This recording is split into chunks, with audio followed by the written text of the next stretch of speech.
What's up guys, Kapil here back with another video, and today we will be talking on digital pins. The digital signals have only two kind of states. One is 5 volt, which is high, and the low, which is 0 volt.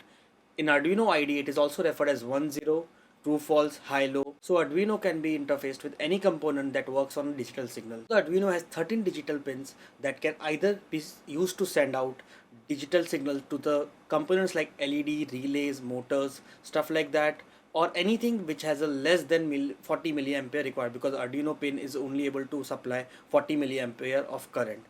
Or it can also be used to read the digital signal coming from a sensor, push button, touch sensor, IR sensor, stuff like that. So let's look at some of the example how we can control the digital components using Arduino digital pins. Each of the 13 pin can be configured to send out a digital signal up to 40 milliamperes. So keep that in mind while interfacing any electronics component which requires more than 40 milliamperes of current. For that you need to add at least one transistor or some sort of circuitry to make it work, otherwise you will burn the pin. We'll be using LEDs which will only require 20 to 25 milliamperes of current, so we don't need to add any additional circuitry to that. So the longer pin is a positive terminal and the shorter pin is a negative terminal. So the positive pin, we will connect that to the pin number 13 of Arduino, and the negative pin of the LED will directly connect it to the ground of the Arduino, and our interfacing of LED with Arduino is complete. Now let's move to the coding and try to make this LED blink.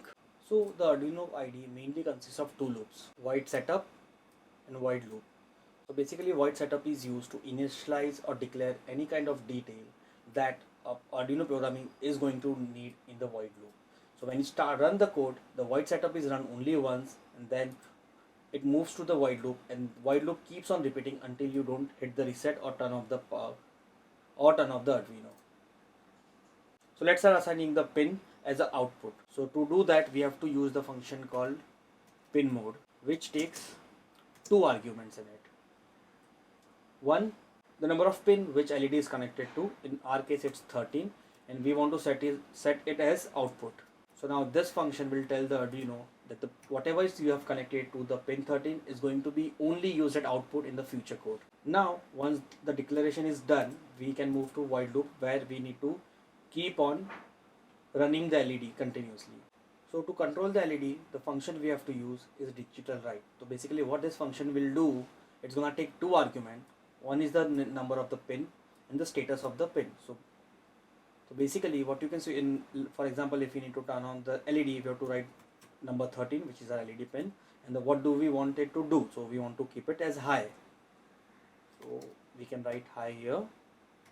Now let's upload this code. Select the Arduino Uno and upload the code. Now as you can see, the LED is turned on. Let's try and make it do the blinking. For it means that we want to keep the LED on, then off, then on and off, and we need to repeat the process. So in the code we only have to do the digital write one more time, because the loop is going to repeat itself again and again. The first digital write should be high and the second one should be low. Now let's upload the code to make it blink.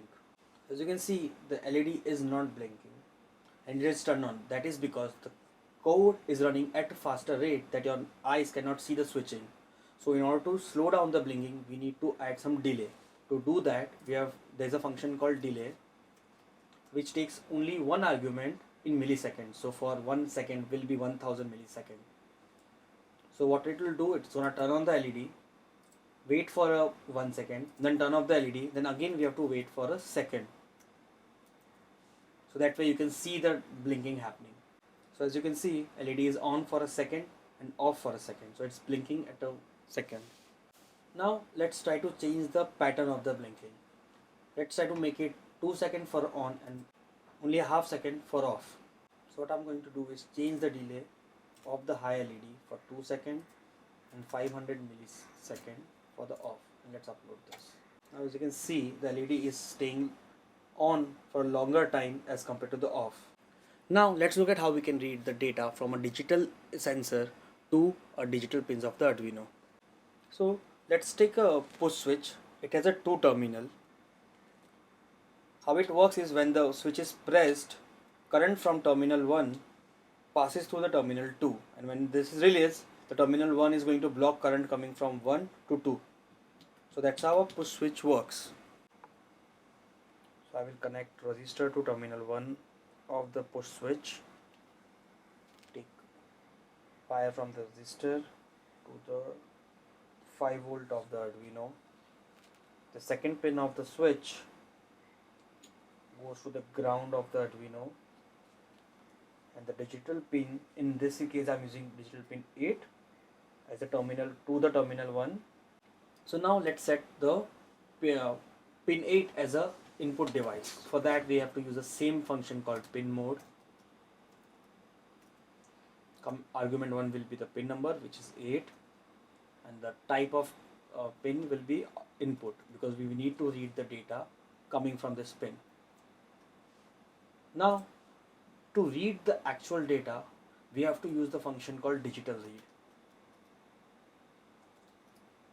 and this takes only one argument, number of pin from which you want to read the data. In our case it's 8, but this function gives you a data in return, so we have to store the data somewhere in order to use that. For that we need to create a variable. I'm gonna create a variable, integer variable called data, assign a by default value as 0, and going to store data equals to digital read of it. So whatever data is coming from pin 8 will be stored in the variable called data, and this value we can use in the future. Now in order to see what is happening inside the Arduino, what you have to do, we have to enable a serial monitor so we can visually see the data. So the Arduino IDE has a monitor called serial monitor, which talks to the Arduino via UART communication, so which allows us to send any data to Arduino while the program is running, or receive any data from the Arduino and display it on the monitor in terms of integer, graphs, numbers, etc. So to do that we have to initialize the serial monitor. For that a function is serial.begin, and it takes only single argument, which is a baud rate at speed the Arduino will be communicating to the computer, and by default it's always 9600, so I'm going to keep it that. And whenever you need to print any data on the serial monitor, for that we have a single function called serial.println. So whatever data you put inside this argument will be printed on the serial monitor. So in that case we need to print a variable called data. Now let's try to upload the code. Let's open the serial monitor. As you can see, the Arduino is giving 111 because we have released the switch, so current is passing from VCC through resistor to Arduino pin. As soon as I will hit the press button, the current will start flowing through the ground and will never reach to the digital pin. That's why it's showing 0. So as you can see, it's just switching between 1 and 0, 1 and 0. Now let's try one more complicated thing, where we'll read data from the sensor and try to control the component based on the input. So let's try to write this program that if we press the switch, then the blinking should be 1 second each time, and if the button is released, the blinking should be 2 seconds on and 1 second off. For that what I have to do is use the condition called if. So what it does is basically it checks a condition that is written in this round bracket. If the condition is true, then it's gonna follow all the instruction written between these two brackets. So here, according to our algorithm, the thing is, if our switch is pressed, which is if data is equals to 0. Now side note, in Arduino IDE, if double equals to means compare the right side of the value with the left side, and single equals to means store the right side value to the left side. So if our button is pressed, let's try to follow the sequence from our older code. If the button is pressed, the LED will blink at a 1 second rate. Let's try to keep one more condition. If the button is not pressed, then our LED should blink 2 seconds for on and half second for off. Let's try to upload this code. Okay, so code has been uploaded. As you can see, when my button is released, LED is on for 2 seconds and off for half second. As soon as I will press the button, the LED will start blinking at 1 second rate. So that's how you can use the digital pins of the Arduino with components and sensor. Comment down below what video you would like to see the next. That's it for the today's guys, and I will see you guys in the next video.